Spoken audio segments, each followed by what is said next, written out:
السلام علیکم ورحمۃ اللہ وبرکاتہ۔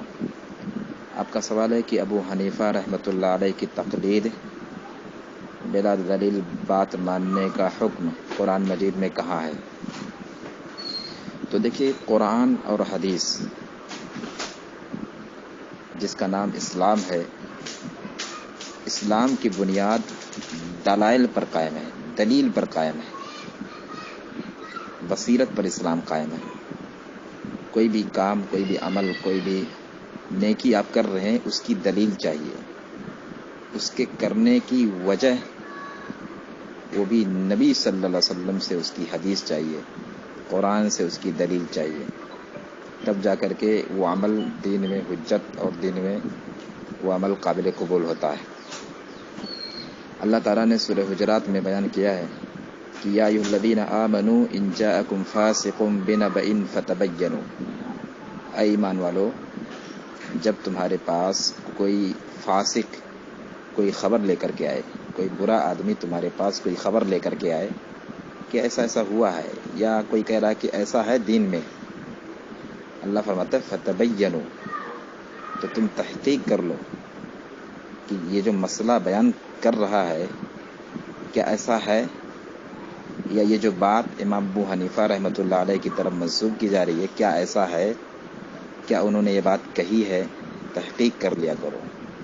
تو کہیں بھی ایسا نہیں ہے کہ بلا دلیل آپ کچھ بھی کرتے رہیں، کہیں بھی تقلید کرنے کا حکم نہیں دیا گیا، تحقیق کرنے کا حکم دیا گیا۔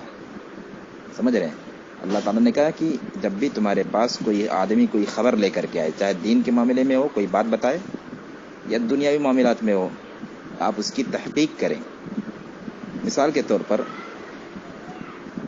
برا نہ مانیے گا، ہمارے جو اس گروپ میں ہمارے جو حنفی بھائی ہیں، میں دیکھیں جو بھی بات بولتا ہوں الحمدللہ دلائل کی روشنی میں دیتا ہوں، دلائل کی روشنی میں بولتا ہوں، اور اس کا اگر کوئی حوالہ بھی مانگے گا میں حوالہ بھی دیتا ہوں، اس کا اسکین کوئی مانگے گا تو وہ بھی انشاءاللہ میں بھیجنے کے لیے تیار ہوں۔ در مختار میں یہ بات لکھی ہوئی ہے کہ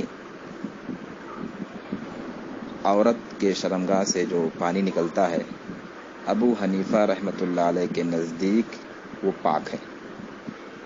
بتائیے کیا امام صاحب رحمۃ اللہ علیہ اتنی بڑی بات کیا وہ بول سکتے ہیں، یا کیا اتنی بڑی خطا کیا ان سے ہو سکتی ہے؟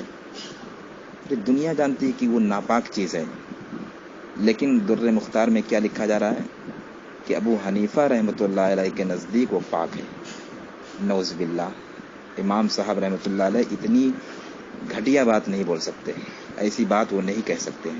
یہ ہمارا ایک عقیدہ ان کے تعلق سے، ہم الحمدللہ ان کے اچھے اور سچے ماننے والے ہم لوگ ہیں، جو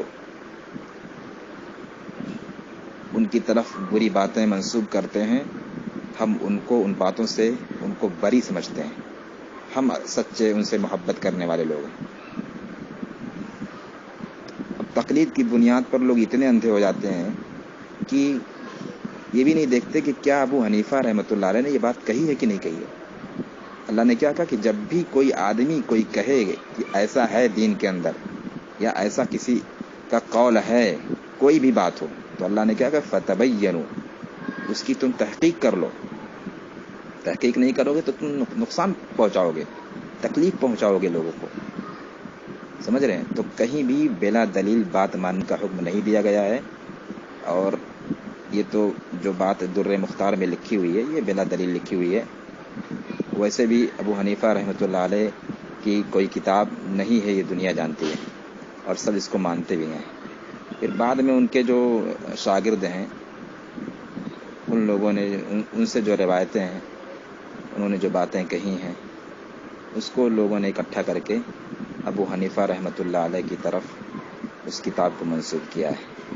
بہرحال ہم امام صاحب رحمۃ اللہ علیہ کی عزت کرتے ہیں، ہم یہ مانتے ہیں، ہم ان کی اتباع نہیں کرتے، ہم ان سے محبت کرتے ہیں۔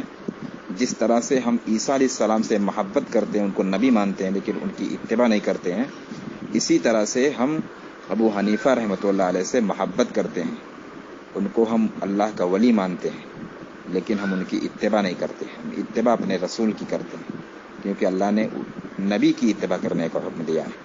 اللہ تعالیٰ فرماتا ہے قل ان کنتم تحبون اللہ فاتبعونی یحببکم اللہ. اے ایمان والو، اے لوگوں، آپ اے نبی صلی اللہ علیہ وسلم آپ فرما دیجئے کہ اگر تم اللہ سے محبت کرتے ہو تو میرے نبی کی اتباع کرو، اللہ تم سے محبت کرے گا. تو نبی کی اتباع کرنے کا حکم دیا گیا ہے، کسی امام کی اتباع کرنے کا حکم نہیں دیا گیا. اور قبر کے اندر جو سوالات کیے جائیں گے نبی کے بارے میں پوچھا جائے گا. یہ نہیں پوچھا جائے گا کہ تم نے ابو حنیفہ رحمۃ اللہ علیہ کی تقلید کی کہ نہیں کی. وہ کوئی نبی نہیں ہے.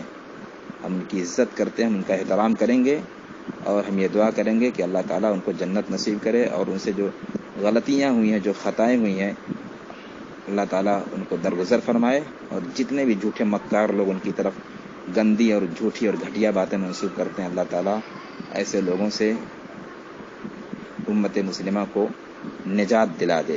ایسے لوگوں کو یا تو ہدایت دے، یا تو پھر ایسے لوگوں سے امت مسلمہ کی حفاظت فرمائے.